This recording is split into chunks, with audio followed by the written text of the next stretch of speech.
Sa panahon ngayon na napakaraming tukso sa paligid, paano natin napapangalagaan ang ating dangal at kahinhinan bilang isang Muslim? Una, alalahanin mo na si Allah ay laging nakatingin sa iyo. Nakikita niya ang lahat, hayag man o sekreto.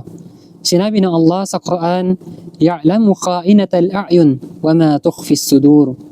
Si Allah ay nakakabatid ng pagtataksil ng mga mata at ng mga lihim ng puso. Kaya kung natutukso ka gumawa ng haram, tanungin mo ang iyong sarili. Gagawin ko ba ito samantalang nakatingin sa akin ang Allah?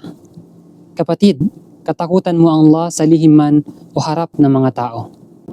Pangalawa, hilingin natin sa Allah na ilayo tayo mula sa kasamaan at kalaswaan. Tulad ng ginawa ng Propeta Yusuf a.s. nang sabihin niya, "Wa illa tasrif anni kaydahun asbu ilayhinna wa akum minal jahilin." O aking Panginoon, kung hindi mo ako ililigtas sa kanilang mga pakana, baka ako ay matukso at mapasama sa mga mangmang. Mahal na kapatid sa pananampalataya, hindi lamang siya umasa sa kanyang sarili, bagkus siya ay humingi ng tulong sa Allah.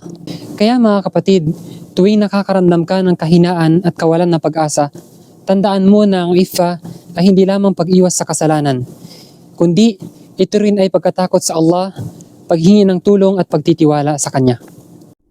Hilingin natin ang tulong ng Allah na panatilihin tayong marangal at naway ilayo ang ating mga puso mula sa tukso. Wassalamualaikum warahmatullahi wabarakatuh. أدعو إلى الله على بصيرة أنا ومن اتبعني